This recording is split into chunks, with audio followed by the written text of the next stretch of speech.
Annihilation of matter.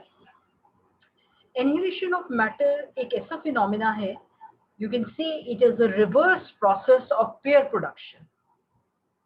When positron comes close to electron, positron और electron close आते हैं, they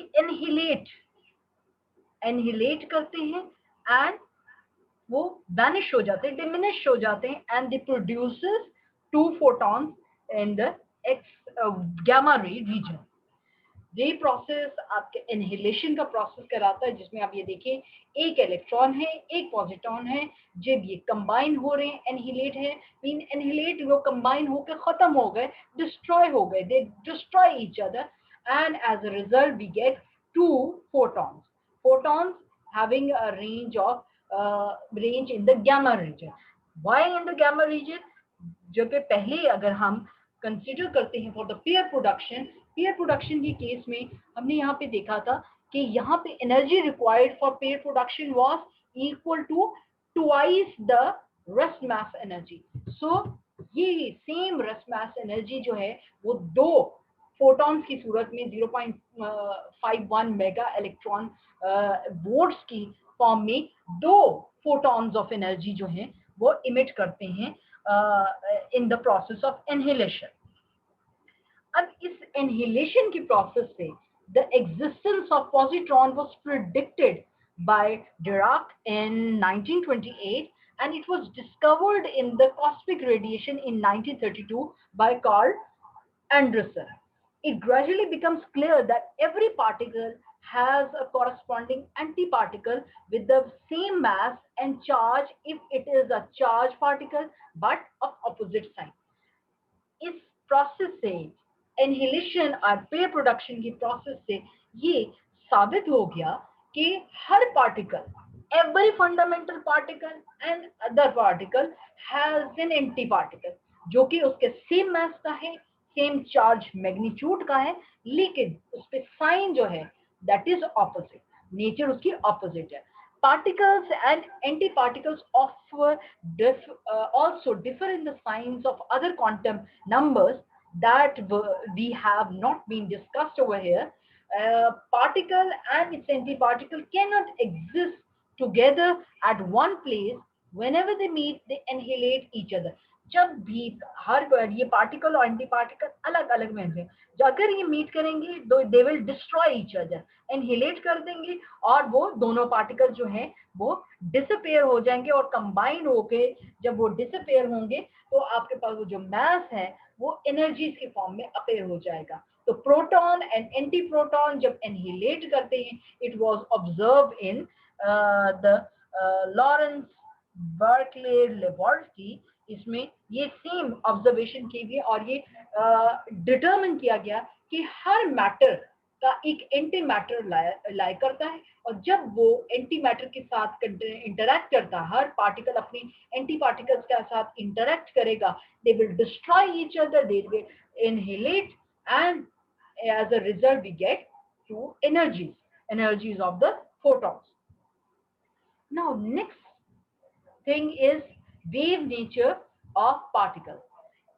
अब wave nature of particle जैसे कि फोटो इलेक्ट्रिक इफेक्ट में देखा, क्वांटम इफेक्ट में देखा कि इलेक्ट्रोमैग्नेटिक थ्योरी के बेसिस पे it was unable to describe that phenomena, क्योंकि पार्टिकल जो है particle of light that is the photon, the quanta was acting as a particle type nature, showing in particle type nature. So हम consider करते हैं कि light जो है it has a dual nature according to the experiment performed earlier. Sometimes it behaves like a wave and sometimes it behaves like a particle.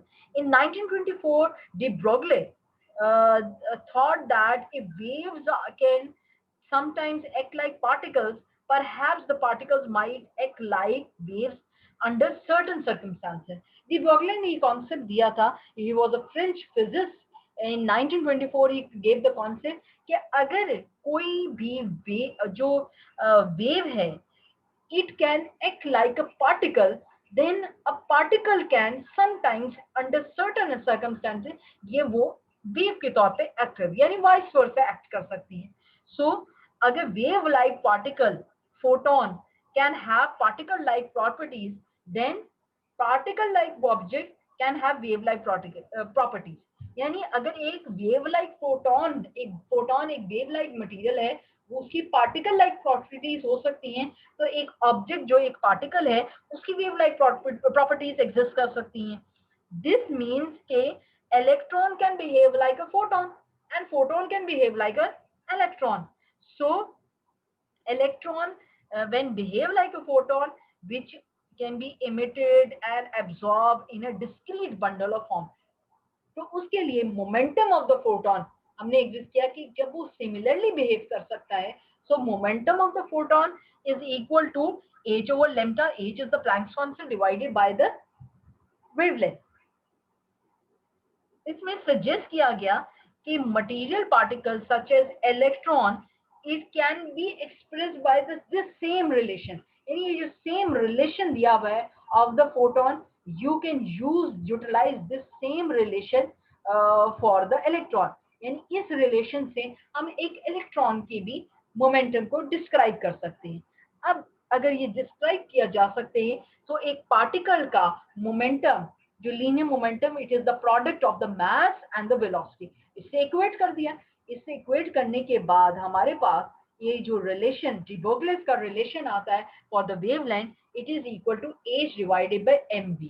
Lambda is the wavelength of that electron. यानी वो electron जो कि wave like photon like behave कर सकता है, उसका ये D Broglie's relation से हमें डिटरमिन होता है वेवलेंथ. यानी जब वो पार्टिकल वेव के तौर पे एक्ट करता है तो इसकी वेव टाइप प्रॉपर्टीज हमने वेवलेंथ उसको डिटरमिन किया, that was equal to h over mv. अब हम कंसीडर करें कि इसकी उन्हें सारी ये वैल्यूज फॉर एग्जांपल कंसीडर किया हुआ है राइफल बुलेट की, मास उसका कंसीडर किया है, स्पीड उसकी कंसीडर, तो इससे आप ये डिटरमिन कर सकते हैं बुलेट की एक वेव लाइक प्रॉपर्टी को डिटरमिन कर सकते हैं. ठीक है. अब ये जो फिनोमिना है कि एक dual nature of the particle है, ये यूटिलाइज किस तरह से हो सकता है कि de Broglie's relation is a combination of particle type material having a wave nature. उसका एक रिलेशन वो बताता है. तो इसमें कहते हैं कि अगर आपका एसोसिएट करता है कि वेवलेंथ जो एसोसिएटेड विद द वेव है, एक वेव की नेचर की बात है किसी पार्टिकल की, कि अगर ऑब्जेक्ट का लार्जर मास है तो वो एक स्मॉल स्पीड के साथ मूव करेगा. अगर उसका स्मॉल मास है तो वो एक लार्जर स्पीड के साथ मूव करेगा. According to that relation we can determine that. On the basis of the dual nature of the wave and the relation given by the de Broglie, two experiments were performed. One was Davis and German. That two scientists determined experimentally the wave nature of electron. कि एक particle जो कि electron है, it can behave like a wave. वो experimentally perform किया गया in 1926. They showed that कि electron can be diffracted from the metal crystal in exactly in the same way जैसे कि एक photon जैसे x-rays या कोई भी photon डाइफ्रैक्ट हो सकता है, इसी तरह एक पार्टिकल इलेक्ट्रॉन भी डाइफ्रैक्ट है. अभी कंस्ट्रक्शन जो की गई एक्सपेरिमेंटल कंस्ट्रक्शन जो थी उसकी apparatus की, it is shown in figure in 19.12. Here you can see that कि आपकी इलेक्ट्रॉन जो हैं जब हीटेड, ये आपकी एक इलेक्ट्रॉन गन है, इसमें एक फिलामेंट है, जब ये हीट की जाती है तो इसमें से बीम ऑफ इलेक्ट्रॉन्स इमिट होते हैं. अब ये बीम ऑफ इलेक्ट्रॉन्स जब स्ट्राइक करते हैं निकल की क्रिस्टल के ऊपर, ये फॉल करते हैं और जब ये एक्सेलरेटेड बीम जब स्ट्राइक करती है ये डाइफ्रैक्ट होती है. और यहाँ पे डिटेक्टर लगा हुआ है और ये डिटेक्टर का क्या करता है, ये डिटेक्ट करता है the diffracted beam of electrons. हम उसको एडजस्ट कर सकते हैं इस डिटेक्टर को in order to record the beam diffracted beam of electrons. अच्छा, अब जी में कंसीडर करते हैं इसकी वर्किंग को अगर देखें सो कि electrons from the heat accelerate करते हैं बाय अप्लाइंग सम वोल्टेज. आपने V वोल्टेज अप्लाई की, उससे इलेक्ट्रॉन्स जो एक्सेलरेट किए और ये जो इलेक्ट्रॉन बीम एनर्जी है, हम ये कंसिडर करते हैं electron beam has an energy of VE is made incident on the nickel crystal. अब वो क्रिस्टल के ऊपर इंसिडेंट किए जाते हैं और beam diffracted from the crystal surface enters the detector and is recorded as a current। जब वो डिटेक्टर के साथ कहते हैं, डिटेक्टर के साथ आप वो रिकॉर्ड कर रहा है करंट की फॉर्म में, और वो जब करंट की फॉर्म में the gain in kinetic energy of the, हम किससे ये कर सकते हैं कि जो एक्सेलरेट करवा रहे हैं विद अप्लाइड वोल्टेज V और इलेक्ट्रॉन्स उनका मैग्नीट्यूड E, तो it will be equal to कि काइनेटिक एनर्जी किसके इक्विवेलेंट होगी, the product of the potential you have providing and the electron, magnitude of the charge on the electron. अब इसके साथ half mv² कर लिया और इसको रीअरेंज किया, तब आपके पास mv², फिर आपके पास मोमेंटम जो आ गया mv will be equal to √2m। V is the potential voltage of the voltage apply, and E is the, by using the de Broglie's relation, you can put this momentum over there, and from that you can determine the wavelength. So this beam of electron diffracted from the crystal surface is obtained for a glancing angle of 65। experimentally ये form किया गया कि जब वो momentum हम ये डाइफ्रेक्ट करती है with an angle of 65। So by using the Bragg's law, जो ब्रैग्स लॉ है जो कि डाइफ्रेक्शन को मेजर करता है, इस डाइफ्रेक्शन के रिलेशन के अंदर जब हमने पुट किया तो आप उससे डिटरमिन कर सकते वेवलेंथ। अब ये देखिए, एक जो ये ब्रैग्स लॉ था, this was the relation use for the waves, ये वेव्स आपकी एक्सरेज के लिए हम ये वेवलेंथ मेजर करते हैं, जबकि डी ब्रोगलीज के साथ हमने पार्टिकल का वेव मेजर किया, और हम देखते हैं कि ये सेम पार्टिकल का अप्रोक्सीमेटली सेम वेवलेंथ मेजर किया गया। तो हम ये कंसिडर कर रहे हैं कि experimentally it is an excellent agreement with the theoretical prediction given by the de Broglie. So क्या हम ये कंसिडर कर सकते हैं कि डेविस एंड जर्मन की एक्सपेरिमेंट से ये प्रूव हो गया कि electron can behave like a wave. अच्छा, तो wave property has also been observe for proton, neutron, hydrogen, helium, तमाम इनके लिए यूज की जा सकती है। और नोबेल प्राइज जब डी ब्रोगली को 1929 पे अपने डुअल नेचर ऑफ पार्टिकल्स पे मिला था, तो डेविस एंड जर्मन को 1937 पे उसको एक्सपेरिमेंटली कंफर्म करने के ऊपर ये नोबेल प्राइज दिया गया था। और हम इस एक्सपेरिमेंट से थ्योरेटिकल ऑब्जर्वेशन को एक्सपेरिमेंटली प्रूफ कर सके थे। Next is the wave particle duality. Another experiment was performed by J.P. Thomson, and J.P. Thomson reveals that the wave-like nature of electron, जैसे डेविसन जर्नल ने particle like nature, Davisson Germer ने determine किया था कि आपका जो electron है has wave type nature, इसी तरह J.P. थॉमसन ने भी डिटरमिन किया था कि wave like nature of electron, और उसने जो एज्यूम किया था E/m रेशियो को एज्यूम करते हुए कि पार्टिकल की जब nature of electron assume particle like nature of electron, कि एक इलेक्ट्रॉन जब वेव के तौर पे एक्ट करता है तो उसके पार्टिकल टाइप कैरेक्टरिस्टिक्स क्या होंगे। अब this phenomena of interference, diffraction and polarisation हमेशा उस वक्त एक्ट करेगा जब आपका इन लाइट जो है, जो फोटोन है, it acts like a wave, it consist of a wave. लेकिन जब हम बात करते हैं the photo electric effect and the quantum, इसके लिहाज से फोटो इलेक्ट्रिक इफेक्ट और क्वांटम के लिहाज से लाइट जो है वो उसका पार्टिकल टाइप नेचर होगा, तब आप ये phenomenas of photo electric effect and quantum effect can be explain. But the two properties can never be seen at the same time. ये जब हम कहते हैं dual nature, it doesn't mean कि एक पार्टिकल, एक इलेक्ट्रॉन है वो वेव के तौर पे एक्ट कर रहा है, पार्टिकल एक फिनोमिना के लिए उसकी एक ही नेचर जो है वो हाईलाइट होगी, आइदर पार्टिकल टाइप और wave type. It means that the light has a dual nature, that is sometimes we behave like a wave and sometimes it behaves like a particle. Dual type की इसकी nature है. Next इसमें जेबी Thompson ने reveal किया wave like nature of the electron, and on the other hand it also he also determined the E by M ratio, that is the electron by mass charge relative. इसके लिए उसने एक जो experiment perform किया उसमें determine किया कि जेबी Thompson ने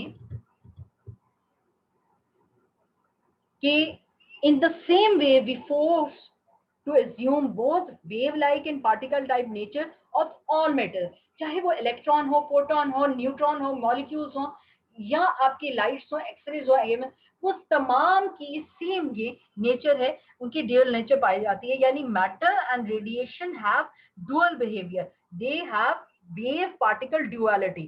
तो ये कॉन्सेप्ट जो था वो नील बोहर ने pointed out कि wave and particle nature of matter and radiation are necessary for the complete description. Niels Bohr कहते हैं कि अगर जब तक हम वेव एंड पार्टिकल एस्पेक्ट्स को ना देखें तब तक हम रेडिएशन का इंटरेक्शन विद मैटर या मैटर का इंटरेक्शन विद रेडिएशन को कंप्लीटली स्टडी नहीं कर सकते.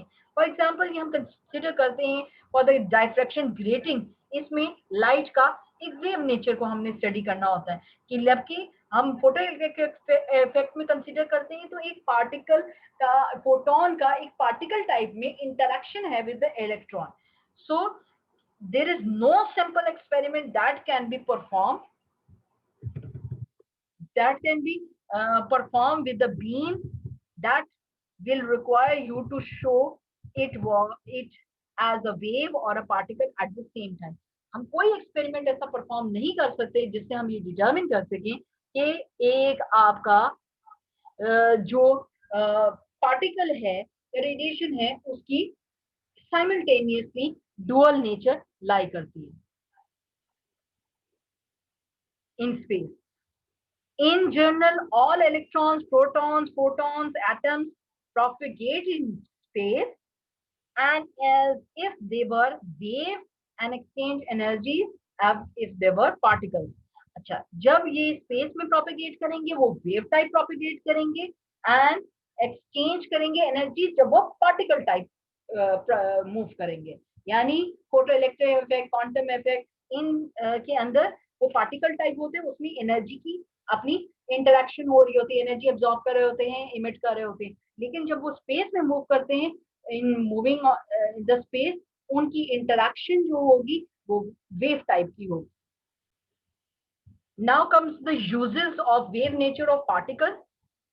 अब हमने एनर्जेटिक पार्टिकल्स जो कि एक्सट्रीमली शॉर्ट वेवलेंथ के हैं, वो डी ब्रॉगलीज वेवलेंथ की, उनको अगर स्टडी कर रहे हैं तो उनका कई जगहों पे इंपॉर्टेंट यूज है. First of all, they are use in latest ultra modern devices like electron microscope. Electron microscope इसको यूज करता है और इसमें इलेक्ट्रॉन माइक्रोस्कोप का ये मैंने स्ट्रक्चर भी दिखाया हुआ है, ये आपके सामने विजिबल है द ब्लॉक डायग्राम. इसमें ये आप देख सकते हैं कि सबसे पहले एक इलेक्ट्रॉन सोर्स है जिसमें बीम ऑफ इलेक्ट्रॉन, ये डॉटेड लाइन में बीम ऑफ इलेक्ट्रॉन जिसमें से प्रोड्यूस हो रही है.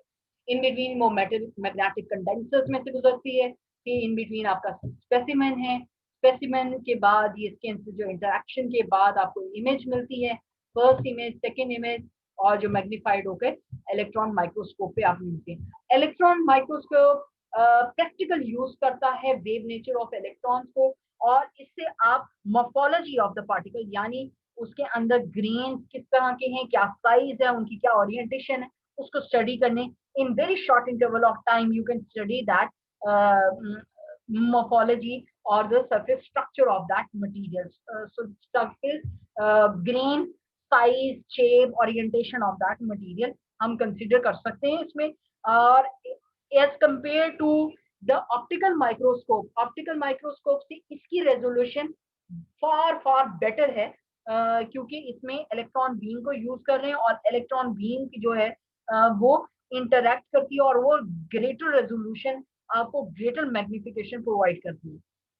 अब वर्किंग की बात कर लें तो इलेक्ट्रॉन माइक्रोस्कोप में इलेक्ट्रिक एंड मैग्नेटिक फील्ड जो है वो फोकस करवाती हैं बीम ऑफ इलेक्ट्रॉन्स को, जो ये इलेक्ट्रोमैग्नेटिक फोर्सेस जब फोकस करवाती हैं तो ये बीम ऑफ इलेक्ट्रॉन जो कि डॉटेड लाइंस में शो हो रही हैं एक्सेलरेट करती हैं हाई एनर्जी के साथ, जिसको अप्लाई किया जाता है वोल्टेज किलो वोल्ट्स और to mega seven mega volts, और इस हाई वोल्टेज के साथ एक्सट्रीमली शॉर्ट वेवलेंथ के साथ ये ट्रैवल करती हैं और they have the sufficient energy to penetrate in the space, और रीजनेबल थिकनेस में ये पेनिट्रेट करती हैं, और इसकी रेजोल्यूशन जो है 0.5 टू 1 नैनोमीटर है, और इसको हम 50 किलो वोल्ट तक इसको ऑपरेट कर सकती है।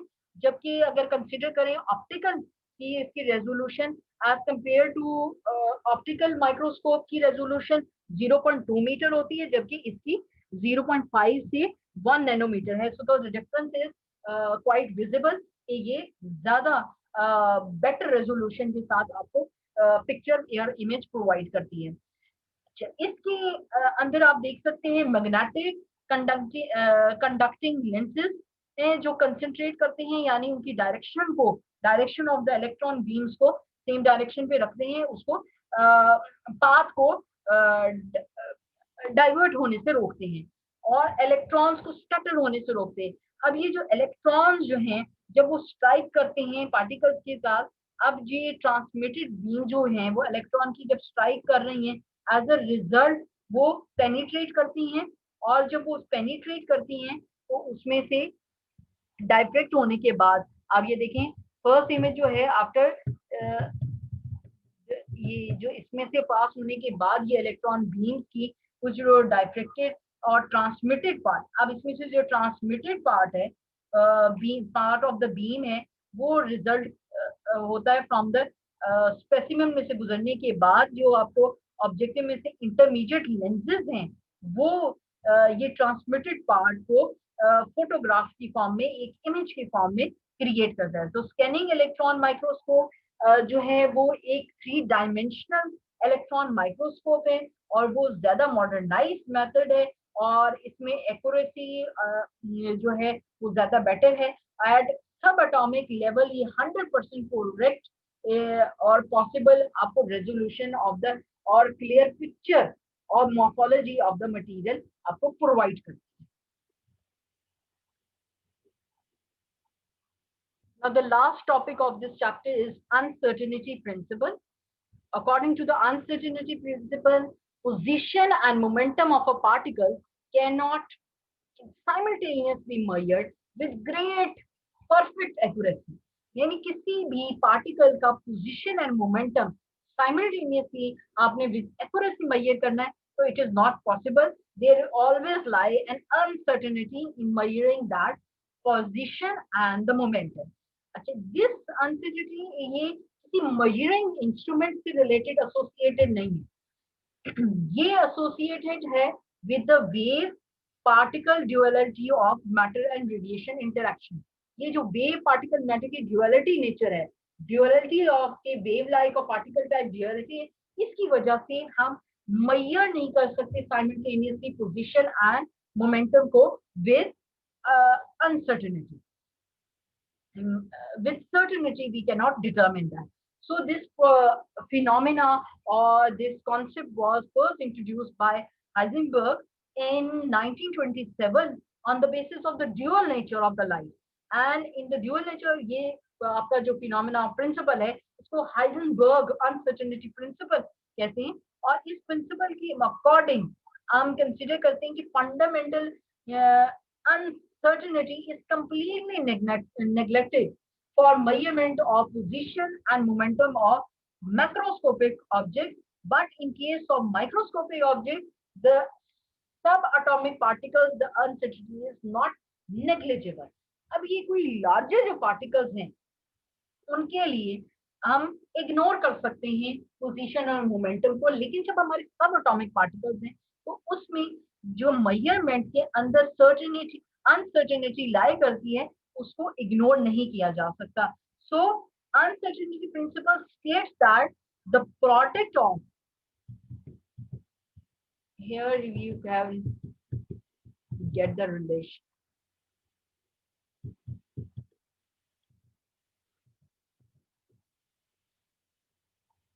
The statement of uncertainty principle states that the product of uncertainty in position of a particle at some instant and uncertainty in the momentum of the particle, that is the x component of the momentum, at the same time it is approximately equal to h. H is the Planck. Here you can see, यहाँ पे आपको show हो रहा है uncertainty के लिए उन्होंने consider किया कि position of the electron with less uncertainty and also for minimizing the diffracting है, we must use light of shorter wavelength.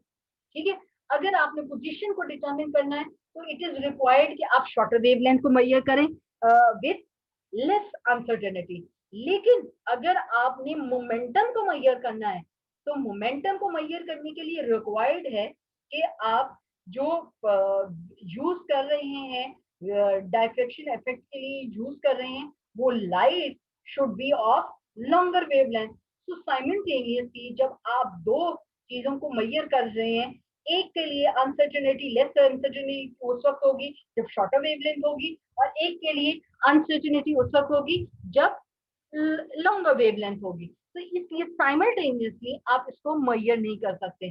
सो ये डेल एक्स हम करते हैं कि फॉर द पोजीशन मेजरमेंट्स हम मेजर कर रहे हैं और ये डेल बाई पी जो है वो हम फॉर द मोमेंटम मेजरमेंट्स कर रहे हैं. So for photon to transfer light can transfer and all its momentum will be equal to h over lambda. ये हमने रिलेशन डिटरमिन किया.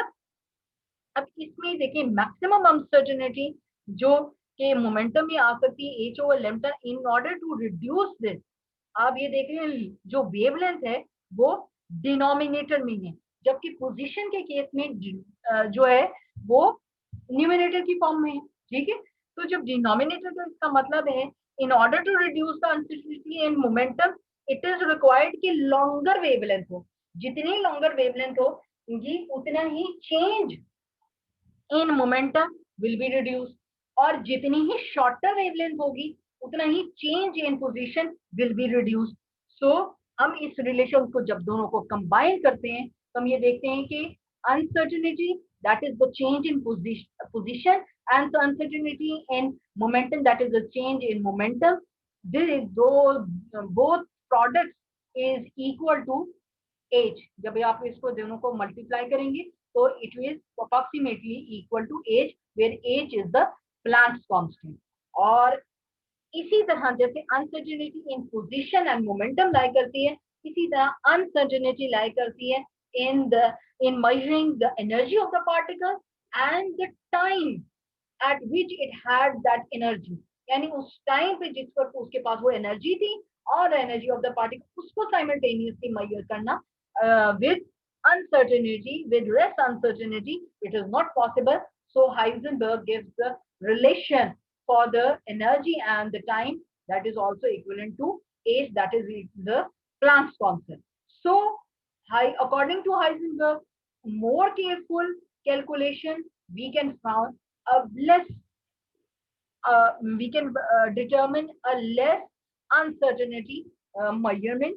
और उसके लिए कंसीडर करते हैं इन्होंने रिलेशन को फॉर्म किया कि अनसर्टेनिटी अगर आपने डिटरमिन कर रहे हैं किसी भी मटेरियल के लिए किसी भी पार्टिकल की एनर्जी के लिए और वो एनर्जी किस टाइम पे अवेलेबल थी, हम ये कंसीडर करते हैं दो केसेस में. उन्होंने कंसीडर किए कि अगर आपकी ये चेंज थी एनर्जी और ये उसके अंदर टाइम में चेंज था तो you can determine that with less accuracy will be equal by using this Heisenberg uncertainty principle. You can determine the uncertainty, less uncertainty for the two values. और इस relation से हमें more accuracy मिलती है in order to determine the energy of the particles and the time. और इसमें h जो है that is equal to h cut over 2 pi. हमारा जो प्लैंक्स कांस्टेंट है it is equal to h over 2 pi. एक express in the spin of elementary particles में यानी it was for the fermions and bosons हम ये consider करते हैं। और ये जो अनसर्टेनिटी प्रिंसिपल हाइजेनबर्ग ने दिया था, इसमें 1932 को he received a Nobel Prize for his discovery of uncertainty principle on the basis of the quantum mechanics। और ये अनसर्टेनिटी पार्टिकल और वेव ड्यूअलिटी की वजह से जो प्रोड्यूस हो रही है, अब इसका यूज हम किस तरह से कर सकते हैं कि इसमें अनसर्टेनिटी को यूज करते हुए हम जस्टिफाई कर सकते हैं वेव एंड पार्टिकल ड्यूअलिटी को, और इसको electron cannot exist inside the nucleus of an atom, ये हम डिटरमिन कर सकते हैं, इसको जस्टिफाई कर सकते हैं, इसको एक्सप्लेन कर सकते हैं by using the Heisenberg uncertainty principle. And ये हमें अब पार्टिकल की तमाम नेचर के बारे में पता चलता है। इसमें हम इसकी पोजीशन को, मोमेंटम को डिटरमिन कर सकते हैं by using the relation with using the Heisenberg uncertainty relation। So Heisenberg uncertainty relation जो कि पार्टिकल और वेव की ड्यूअलिटी के ऊपर बेस करता था, इसने एक एविडेंस दिया कि आप एक पार्टिकल को किस तरह से मेजर कर सकते हैं, उसकी क्वांटिटीज को मेजर कर सकते हैं। और दूसरा कि एक एविडेंस देता है कि इलेक्ट्रॉन, जब हम कहते हैं कि न्यूक्लियस के अंदर इलेक्ट्रॉन लाइक नहीं करता, उसके आउटर में लाइक करता है, तो वो जो है कंफर्मेशन देता है by using the Heisenberg principle।